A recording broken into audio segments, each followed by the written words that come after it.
हर हर महादेव दोस्तों, आप सुन रहे थे मेरे साथ मनमर्जियाँ भाग 27। सोनू भैया के ऑफिस की पार्टी तो अच्छे से चल रही थी, लेकिन गुड्डू की जिंदगी में चरस की कमी नहीं थी। गोलू महाराज दारू पीकर भंड पड़े थे और गुड्डू को जाना था घर ताकि अपने ससुराल वालों से मिल सके। लेकिन फंक्शन किसके भरोसे छोड़कर जाएं? यहाँ बस दो लड़के थे, बाकी सबसे समझदार लड़का रवि, वो गोलू को लेकर घर छोड़ने चला गया था। रवि के लौटने का इंतजार करने के अलावा गुड्डू के पास अब दूसरा कोई रास्ता नहीं था। तभी उसे सामने से सोनू भैया आते दिखाई दिए। गुड्डू को परेशान देखकर सोनू भैया उसके पास आए और कहा, अरे क्या बात है गुड्डू, बड़े परेशान दिखाई दे रहे हो, सब ठीक तो है ना? देखो, अगर आज के फंक्शन को लेकर परेशान हो तो चिंता छोड़ दो। जे पकड़ो चेक। हमारे बॉस को तुम्हारा अरेंजमेंट बहुत ही पसंद आया। उन्होंने तो ये तक कहा है कि अब से हमारे ऑफिस का हर अरेंजमेंट तुम ही देखोगे। गुड्डू ने बुझे मन से उदास चेहरे के साथ सोनू भैया के हाथ से चेक लिया और जींस की पॉकेट में डाल लिया।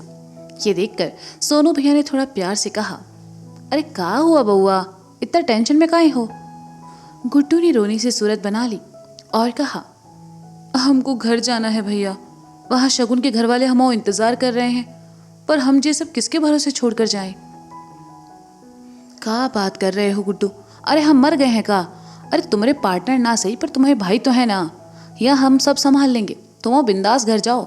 सोनू भैया ने कहा, हालांकि उन्होंने भी थोड़ी थोड़ी पी रखी थी लेकिन अभी होश में थे। सच सोनू भैया? गुड्डू ने मासूमियत से कहा, अरे हाँ भाई, अब का इतना भी काम नहीं आएंगे हम तुम्हारे, तुम जाओ, हम हैं यहाँ। सोनू भैया ने कहा, थैंक यू भैया, ध्यान रखना, हाँ कोनो चीज़ की ज़रूरत हो तो हमको फ़ोन करना। गुड्डू ने कहा और वहाँ से चला गया। सोनू भैया ने कुर्सी खिसकाई और उस पर बैठकर वेटर को आवाज़ दी। लड़का एक आवाज़ में सोनू की तरफ दौड़ा चला आया और सोनू भैया ने कहा, इट्ठो बढ़िया चिल्ड पैग हमरे लिए, साथ में चखना भी। गुड्डू के कहने पर रवि गोलू को अपनी बाइक से लेकर घर के लिए निकल गया। रवि बाइक लेकर जैसे ही शर्मा जी की गली से निकला, गोलू ने उसका कंधा थपथपाते हुए कहा, अबे रवि वाह, रोको रोको रोको। बेचारा रवि, उसने अचानक से ब्रेक मारा तो गोलू उसी पर आ लदा। रवि ने उसे पीछे धकेला और कहा, कहा गोलू भैया, आप भी ना कमाल करते हैं, अभी आपके रोकने के चक्कर में डायरेक्ट महादेव से मीटिंग हो जाती हमारी। गोलू बाइक से नीचे उतरा और कहा, अरे हमको 1 नंबर करना है भाई, 1 नंबर 2 नंबर जो भी जाना हो घर चलकर करना। गुड्डू भैया ने हमें आपको घर छोड़ने को कहा है, बैठिए। रवि ने थोड़ा खिंचकर कहा, और अगर घर पहुंचने से पहले कर दिए तो घर चलकर तुम दोगे हमाओ कच्छा, चुपचाप खड़े रहो, हम अभी हल्के होकर आते हैं। गोलू ने कहा और शर्मा जी के घर की तरफ बढ़ गया। गोलू जैसे शर्मा जी के घर के सामने खड़ा हुआ, रवि ने दबी आवाज में कहा, गोलू भैया क्या कर रहे हो? घर के मालिक ने देखा ना तो बहुत कुटे जाओगे, बता ही रहे हैं हम। गोलू ने सुना और रवि की बात को गंभीरता से ना लेकर शर्मा जी के घर के सामने हल्के होते हुए कहा, पता है रविवा, जे मोहल्ला में 150 मकान है, पर तुम का जानते हो 149 घर छोड़कर हम जे घर के सामने प्रोग्राम काहे किए? क्योंकि जे हमारे ससुर का घर है। कहा, आपके ससुर का घर? रवि ने हैरानी से कहा। गोलू पलटा और रवि की तरफ आते हुए कहा, अबे काहे का ससुर, 1 नंबर का असुर है, असुर। हाथ पैर जोड़े तब जाकर अपनी बिटिया हमारे साथ ब्याहे। लव मैरिज किए ना तो गिफ्ट में जो सोने की चेन दी वो भी नकली, और जब देखो तब हमारे पीछे पड़े रहते हैं, जैसे हमो मंगलसूत्रों की बिटिया के नहीं ओके गले में डाले हो। रविया, हमो सच बता रहे हैं भैया, कबो लव मैरिज ना करना। जो साले लव मैरिज वाले ससुर जिंदगी भर असुर बनकर हमारे सर पर तांडव करते हैं। गोलू रवि के सामने अपने ससुर की तारीफों के पुल बांध ही रहा था कि तभी घर का दरवाजा खुला और शर्मा जी को बाहर आते देखकर रवि ने जल्दी से बाइक स्टार्ट की और कहा, गोलू भैया बैठिए। गोलू, जो कि नशे में था, उसे समझ ही नहीं आया कि रवि उसे कहाँ बैठने को कह रहा है, इसलिए वह जहाँ खड़ा था वहीं नीचे जमीन पर बैठ गया। शर्मा जी को अपनी तरफ आते देखकर रवि ने बाइक आगे बढ़ा दी और गोलू नीचे बैठा रहा। हमको बिठा के साला जे कहाँ चला गवा? अबे रविया, अबे हमको तो लेकर जाओ बे, गोलू ने उठकर कहा, लेकिन रवि वहां से जा चुका था। नशे में धुत गोलू जैसे ही पलटा, अपने पीछे खड़े शर्मा जी को देखकर डर गया और पीछे हटकर कहा, का जान लेने की ठान ली होगा हमारी? इतनी रात में आप यहाँ क्या कर रहे हैं? शर्मा जी ने कठोरता से पूछा। बच्चों को स्कूल छोड़ने जा रहे हैं। दिखाई नहीं देता? काम से आ रहे थे, अब घर जा रहे हैं, गोलू ने गुस्से से कहा। शर्मा जी को समझते देर नहीं लगी कि गोलू ने शराब पी रखी है। उन्होंने गुस्से से कहा, बाकी सब बुरी आदतें तो थी ही, अब दारू पीना भी शुरू कर दिए। पता नहीं कौन सी मनहूस घड़ी में हमने आपको अपनी बेटी से शादी करवाने का फैसला किया था।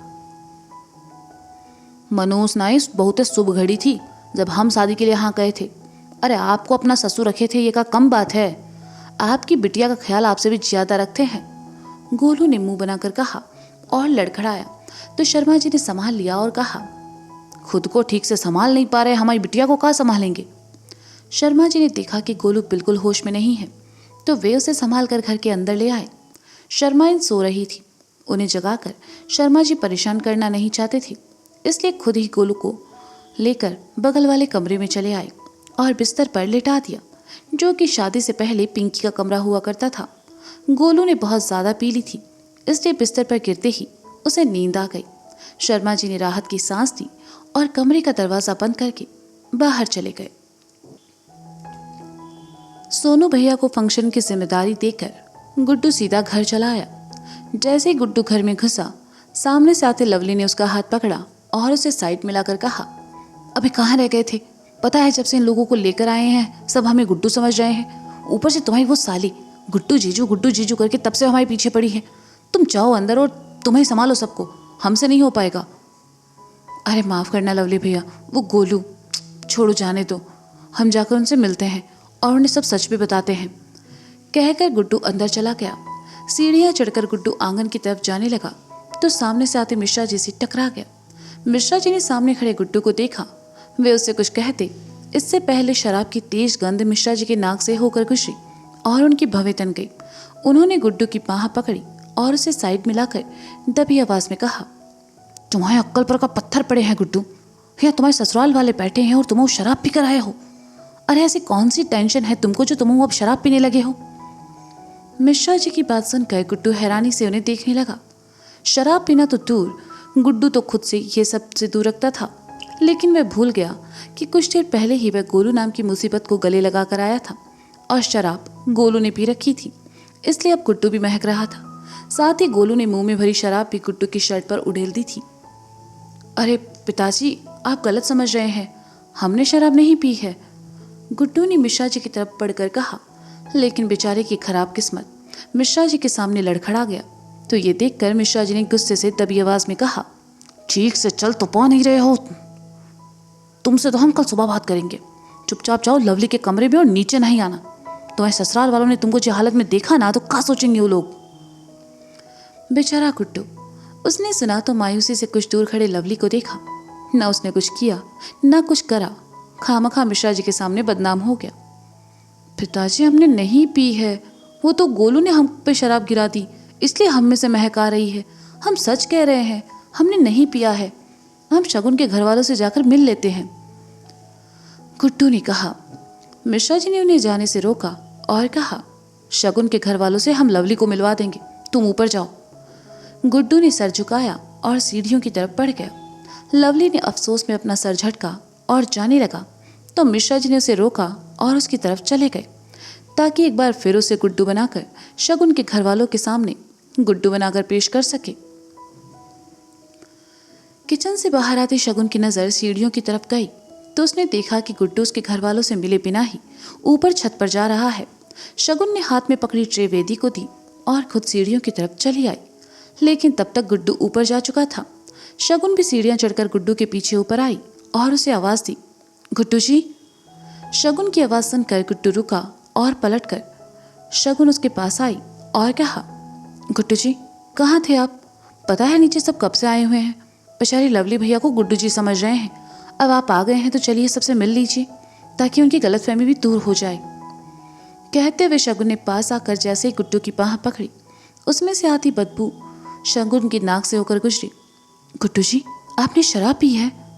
शगुन ने गुड्डू की तरफ देखकर हैरानी से पूछा। नीचे मिश्रा जी गुड्डू को पहले ही गलत समझ चुके थे, अब शगुन भी कहीं उसे गलत ना समझ ले, ये सोचकर गुड्डू ने शगुन को सब सच बता दिया और कहा, गोलू की वजह से पिताजी ने हमें गलत समझ लिया। शगुन ने सुना तो उसे भी गोलू पर थोड़ा गुस्सा आया और उसने कहा, गुड्डू जी एक काम कीजिए, कल गोलू जी को घर बुलाइए, उनकी खबर तो मैं लेती हूँ, और आप जाइए नहा लीजिए और कपड़े बदल कर नीचे आ जाइए, पापा जी से मैं बात कर लूँगी। शगुन ने कहा और जाने लगी तो गुड्डू ने कहा, शगुन। हाँ, शगुन ने पलट कर कहा, थैंक यू हमें इतना समझने के लिए। गुड्डू ने मुस्कुराकर प्यार से कहा, गुड्डू जी पूरी दुनिया आपको गलत समझ सकती है लेकिन मैं नहीं, जाइए नहा लीजिए। कहकर शगुन वहां से चली गई। गुड्डू ने सुना तो मुस्कुरा उठा और खुद में ही बड़बड़ाया, साला कितनी सही घरवाली मिली है हमें, भगवान हर जन्म में हमें शगुन ही देना। गुड्डू से बात करके शगुन नीचे चली आई और मिश्रा जी को ढूंढने लगी। मिश्रा जी आंगन की सीढ़ियों के पास लवली से बातें करते हुए दिखाई दी तो शगुन उनके पास आई और उन्हें सब बात बता दी। मिश्रा जी ने सुना तो उनके चेहरे पर कठोर भाव आए, लेकिन लवली को मन ही मन गोलू की इन हरकतों पर खींच हुई और उसने कहा, जो गोलू कहीं भी रहे गड़बड़ ना हो, ऐसा हो ही नहीं सकता। जो गोलू दिन ब दिन बहुत ही ज्यादा बिगड़ता जा रहा है, जे का इलाज करना ही पड़ेगा। कल सुबह बुलाओ होगा घर माँ, हम वो अपने तरीके से समझाते हैं होगा। मिश्रा जी ने कहा, हाँ पिताजी, अगर ऐसे ही वो गलतियां करता रहा तो किसी दिन कोनो बड़ी मुसीबत में फंस जाएगा। लवली ने कहा। मिश्रा जी शगुन और लवली को साथ लेकर अंदर चले गए। हॉल में सभी बैठे थे। मिश्रा जी, शगुन, लवली भी वहां चला आया। लवली को देखते ही प्रीति उसके पास चली आई और उसकी बाह थामकर उसे अपने और रोहन के बीच में बिठाते हुए कहा, अरे गुड्डू जीजू, आप बीच बीच में कहाँ चले जाते हैं, यहाँ बैठिए ना हम सबके साथ। लवली ने प्रीति को देखा और जबरदस्ती मुस्कुरा दिया। तभी बगल में बैठे रोहन ने लवली की तरफ झुककर धीरे से कहा, इतना प्यार तो प्रीति हमसे भी नहीं करती जितना आपसे करती है। लवली ने सुना तो अफसोस में अपना हाथ अपने ललाट से लगा लिया। मिश्रा जी ने एक नज़र सबको देखा और लवली की तरफ देखकर कहा, हमें आप सबको कुछ बताना है। हमारे बीच ये जो बैठा है वो गुड्डू नहीं बल्कि उसका जुड़वा भाई लवली है, जो बिल्कुल गुड्डू की तरह दिखता है। मिश्रा जी की बात सुनकर मिश्राइन, शगुन, वेदी और लवली के चेहरे पर कोई भाव नहीं थे। बाकी सब हैरानी से लवली को देख रहे थे। प्रीति ने जैसे ही सुना जल्दी से लवली की बाह छोड़ी और उठकर उससे दूर खड़ी हो गई। ये देखकर लवली धीरे से हंसा और शगुन भी मुस्कुरा उठी। ये आप क्या कह रहे हैं समधी जी, हमें तो कुछ समझ नहीं आ रहा, गुप्ता जी ने उलझन भरे स्वर में कहा। मिश्रा जी ने लवली को अपने पास बुलाया और सबसे उसका परिचय करवाकर सारा सच बता दिया। लवली और गुड्डू उनके दोस्त ब्रिजेश के बेटे हैं, बल्कि उन्होंने कहा कि गुड्डू लवली के जन्म के समय उन्होंने अपना एक बच्चा अपने दोस्त को दे दिया था और आज जब उसका दोस्त और उसकी पत्नी नहीं रही तो उन्होंने लवली को अपने पास बुला लिया। मिश्रा जी की बातें सुनकर सब पहले खूब परेशान हुए, लेकिन बाद में सबके चेहरों पर खुशी थी। दामाद जी की तरह आपके बड़े बेटे भी बहुत अच्छे हैं मिश्रा जी, हमें तो इनसे मिलकर बहुत खुशी हुई, गुप्ता जी ने कहा तो लवली उनकी तरफ देखकर मुस्कुरा दिया। रोहन प्रीति को छेड़ने का मौका मिल गया, इसलिए उसने कहा, लवली भैया आपसे मिलकर हम सब बहुत खुश हैं, लेकिन सबसे ज़्यादा खुश तो प्रीति है, क्यों प्रीति? प्रीति ने सुना तो शर्मा कर शगुन के पास चली आई और उसके पीछे छुपकर कहा, दी आपने मुझे बताया क्यों नहीं ये गुड्डू जीजू नहीं है?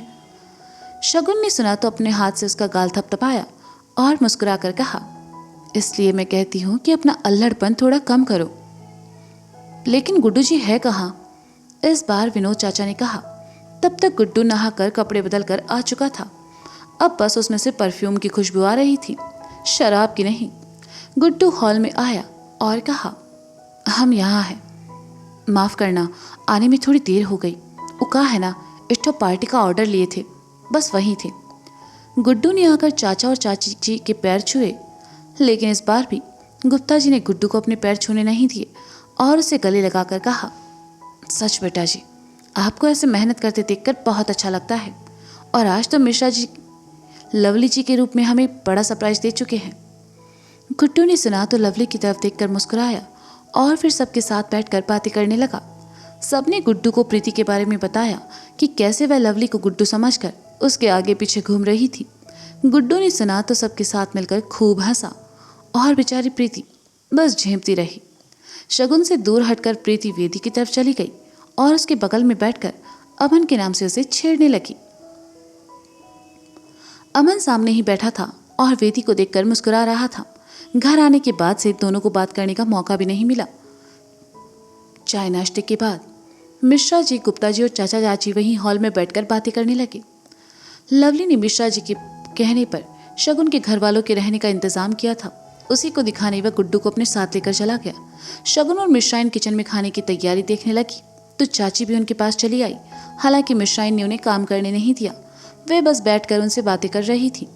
वेदी को प्रीति से बहुत सारी बातें करनी थी क्योंकि प्रीति की शादी के बाद दोनों आज मिल रही थी, इसलिए प्रीति को लेकर वह अपने कमरे में चली गई। बचा अमन तो वह ना हॉल में बड़ों के बीच बैठ पा रहा था, ना औरतों के बीच किचन में जा सकता था, ना ही वह गुड्डू लवली के साथ जा सकता था क्योंकि वे दोनों कामों में व्यस्त थे।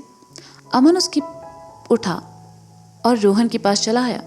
अमन ने आंखों ही आंखों में रोहन से वहां से चलने का इशारा किया।